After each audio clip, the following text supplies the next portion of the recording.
Hello and welcome back to another episode of Critical Reactions with your host Brian. We're going to wrap up today's special selections, checking out one final track from one of you. Today's comes at us from Michael. Says Andrew Bird, Sisyphus, live on KEXP. Picked a live one because that's where he thrives. Started as a symphonic violin player and then moved into americana music, which is a really interesting transition, at least to me. I mean, I guess it kind of depends on the type of folk he plays now and the kind of music he enjoyed playing as a violinist. Maybe it's not as unusual. It could be. It could be a very different change of pace. Regardless, let's dive into this and see what Andrew Bird is bringing to the table with Sisyphus.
A lot of buildup in this.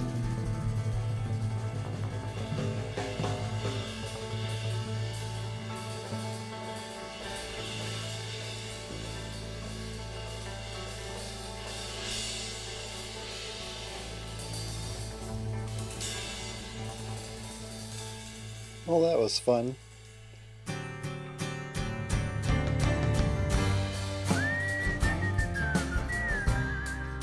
Interesting intro for this.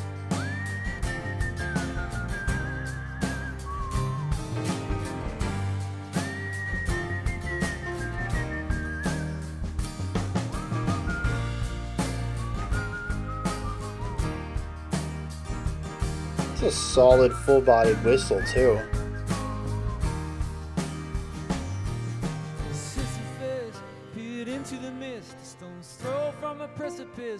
Yeah, totally different harmonic resonance than where we were. Just a very different atmosphere and feel from our intro. Let the rock roll. Let it roll. Let it crash down low. There's a house down there, but I lost it long ago. Let it roll. Let it crash down low. I see my house down there, but I lost it long ago.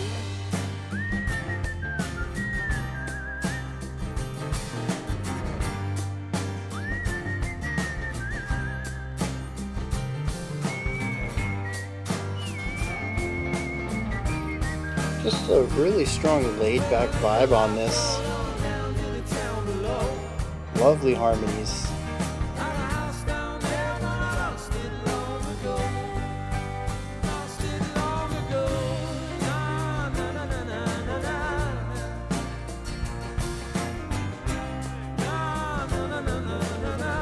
Kind of a jazzy idea on the piano. vamping around on chords.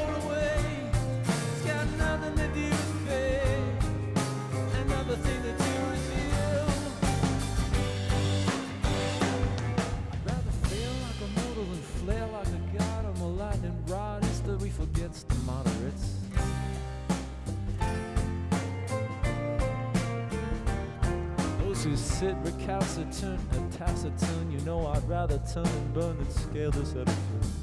A really fun syllabic play in here, interline rhyming. Where's my accomplice? So take my hand.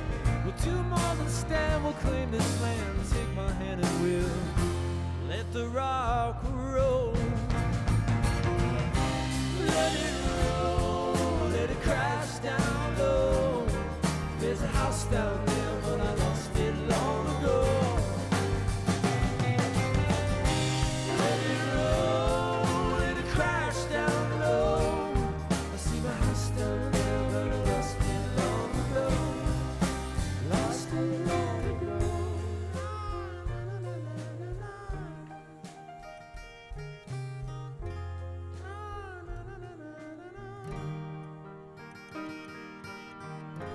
I'm letting it roll away. It's got nothing to do with fate and everything to do with.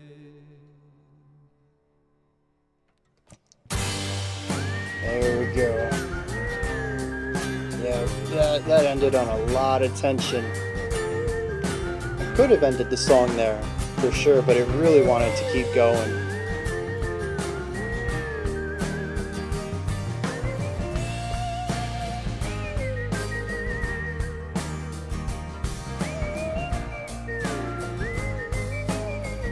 I love the little syncopated lines coming off of the piano. Peered into the mist, a stone's throw from the precipice.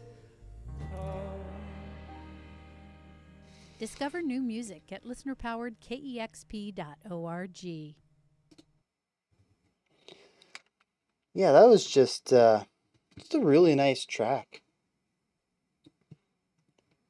I mean, coming off the rest of the stuff we listened to today, it's a nice way to end my recording session and just something a little lighter, chiller, uh, palatable, laid back, which I think is just a really good description of this in isolation, not necessarily compared to the other monstrosities of tracks we've listened to today. But it just has a really nice laid back feel, and a lot of it comes from the chords. It comes from the lightness of the playing. Nobody's really strumming the guitar hard. The drummer's not, metal with like just a lot of arm movement to get a lot of sound out of the kit. Everything's just very gently played, and it creates a sonic texture to the track that is light. Everyone's using a very soft hand, metaphorically speaking, because even with the vocal work, I mean, a lot of it is just very calm, comfortable. I think that's a really strong word here. Even when we get up in range, it's falsetto, so it's still more of a comfortable place, not really pushing the limits of his vocal range at all. The other two vocalists look very comfortable as well. No one's really belting anything out. No one's trying to get way low below their their standard range. Everything just feels very comfortable and relaxed in attack. The way that notes are performed, and it creates a song that feels relaxed.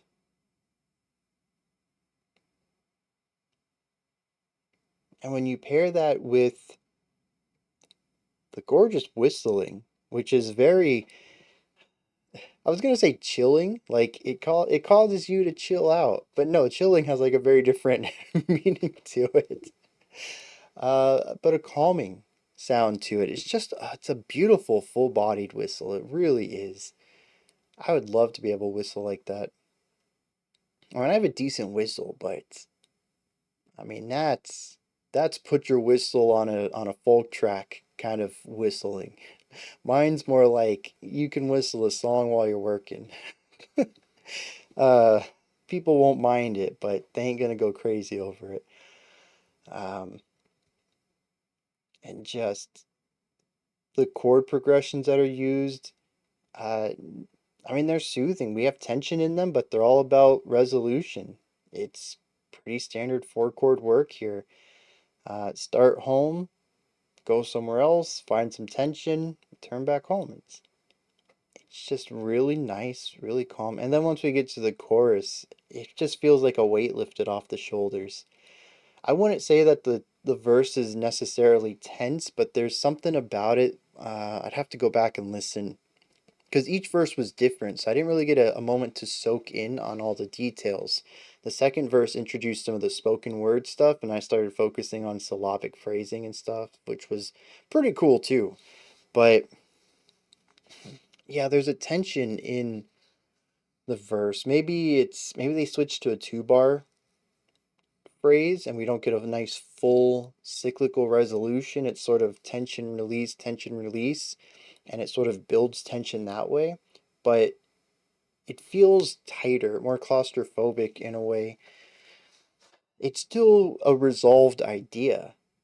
It's just lacking the total resolution we find in the chorus. And so when we get to the chorus, there is a feeling of weight lifting off the shoulders. Maybe even it is just an idea of, well, no, I was going to say it is an idea of weight, but there's less going on in the verse, generally speaking.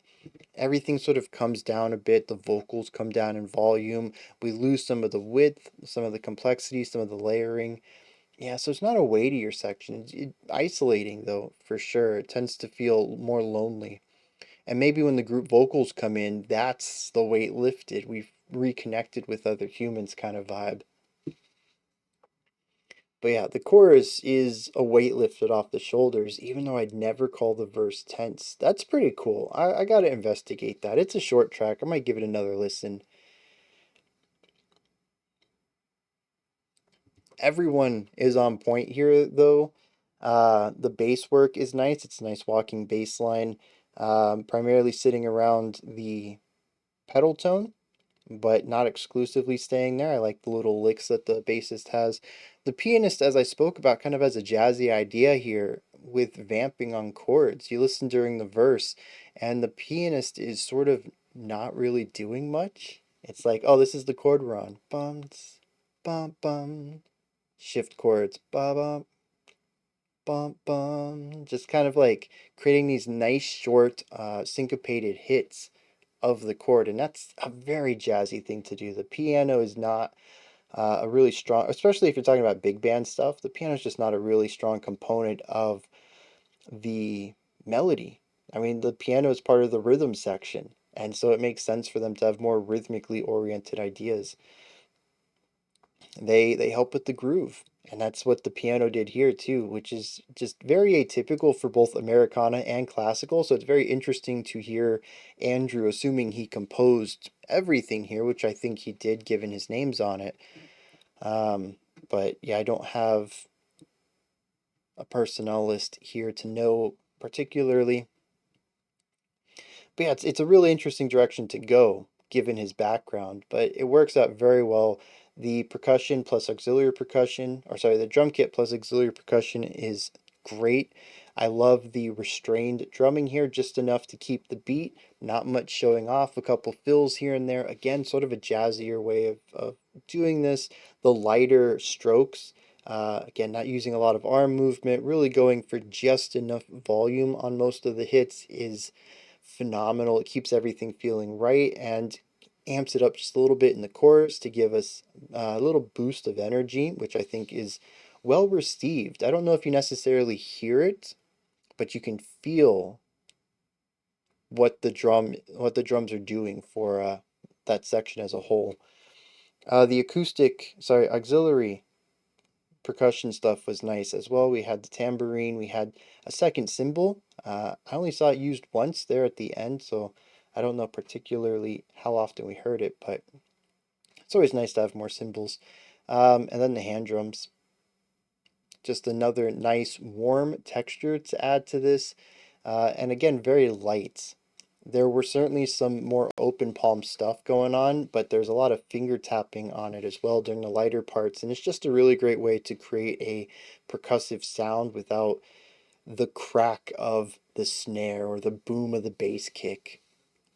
Just get these really nice light taps, and it's small, it's portable. It's not a very large instrument, and it's vertical, so it's easy to stack and take with you on the road and stuff. Just a more bands should use. I just realized that more bands should have like bongos or hand drums, even smaller hand drums. Yeah, that'd be a nice world. Metal with bongos. Let's do it. The guitar work, the violin work, the vocal work. I mean, it was all just very well done. A lot of it was chord based for the guitars, but it's still really nice accompaniment, both on a well, primarily on a sonic level. The texture and tone of the guitars just sounded really nice, and the combination of the acoustic with the electric. It's all just really well done. It's not complex in really any way, but it is exceptionally well done. The last thing I think I really need to touch on is still the part that I'm a bit flabbergasted about. That's a good word, by the way. Incorporate it into your diction. Flabbergasted. It's just fun to say. The intro. I almost forgot about it. We almost went right into the lyrics here. Maybe the lyrics will help. It seemed to be a completely different sonic style. In fact, I can't even really remember what it sounded like because it was so distinct and different from our core verse chorus concept. The atmosphere was different. I think the key might have even been different. The emotions that the violin played around with were not the same as the folky laid backness that we got afterwards. It stands in stark contrast to everything that came after it. And that's just focusing on harmonic and melodic ideas. I mean, the whole concept of it is make noise. Everybody's just picking a note and strumming on it. Even the pianist, which I'm not sure exactly what was going on because I didn't know what to listen for and I didn't hear a timbre that was unusual. But reaching into the piano and manually strumming the strings in there was an interesting idea. Well, actually, now that I think about it, it should sound no different than a guitar then. Um, oh, there were some shaker instruments too here too. The auxiliary percussionist had something with seeds or balls in it or something. You shake it around and it rattles against the shell. And yeah, just it was a noisy section. It's just everybody pick a note and makes a noise.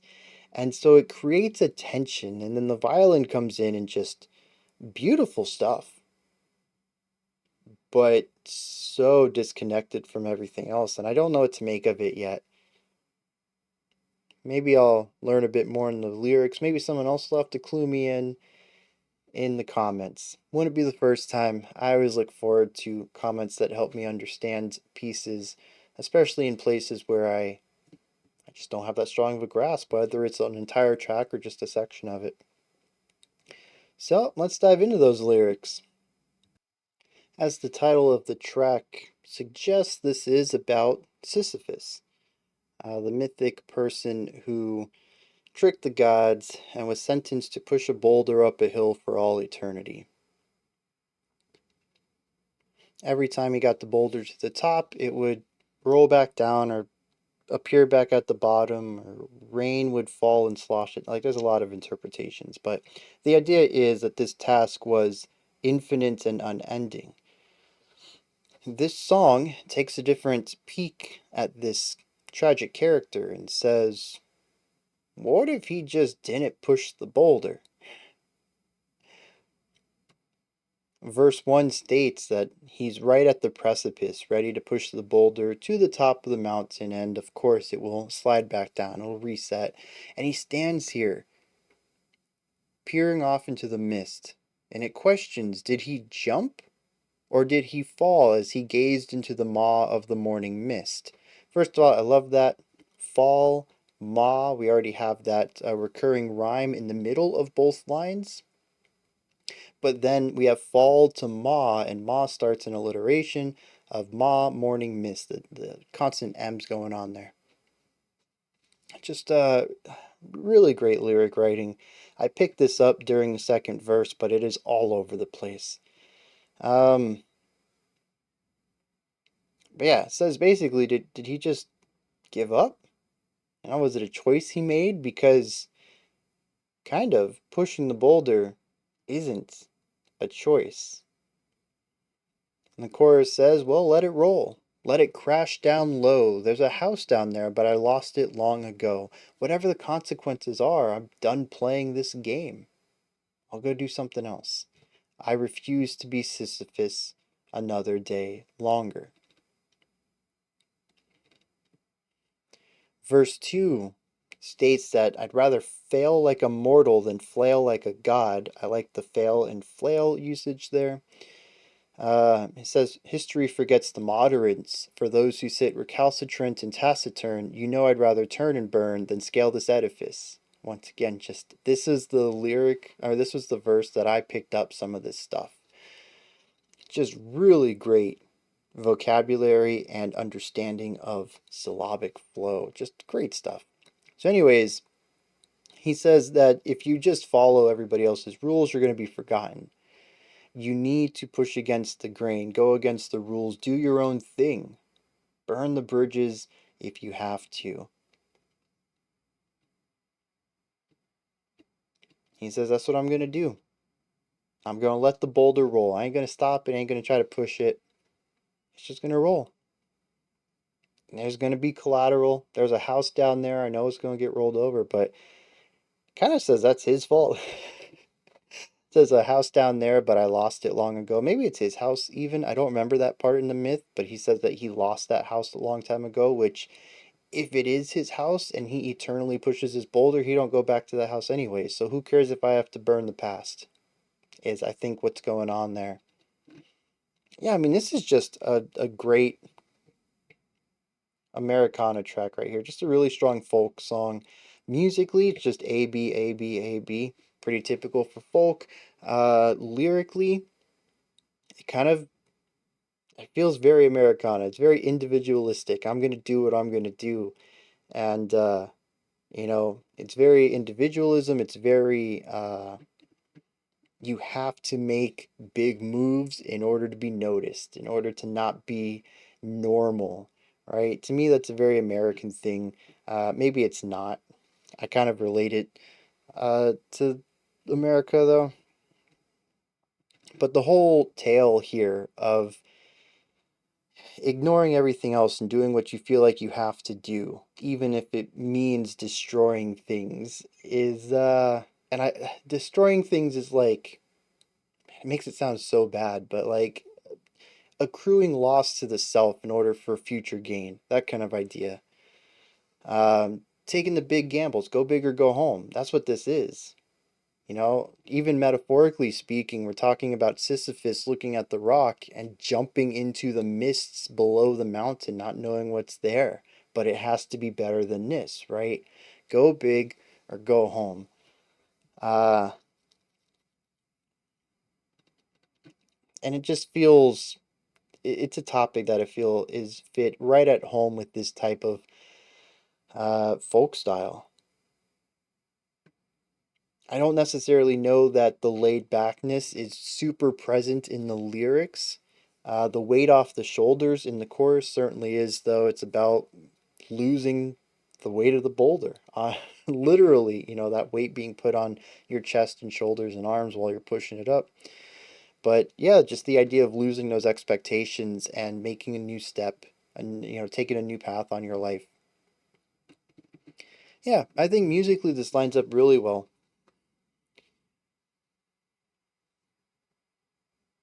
Those are my thoughts on Andrew Bird's Sisyphus. What did you think? Did you enjoy it? Is there anything that stood out to you? Anything you'd like to add on to what I said? Correct me on, give me your own perspectives on. Let me know down in the comments section. Above that, in the description box, you'll find a link to Linktree. It takes you to this menu right here. You can find links to my music, ways to support the channel, a link to the Discord server, and so much more. Above that, if you could, like, subscribe, and ring the bell. I greatly appreciate all three of those. That wraps it up for today. I'll be back tomorrow, 5 p.m. Eastern Standard Time, 9 p.m. UTC. As usual, we're going to be checking out some brand new music from Steven Wilson and Blink 182. I didn't even know Blink 182 was making new music. This kind of came out of nowhere. And I figure, let's check it out. Maybe it'll give me some nostalgia for my teenage years. All right, until next time, remember to be critical, not cynical, of the music you listen to, and have a fantastic morning, afternoon, or evening whenever you choose to watch my videos.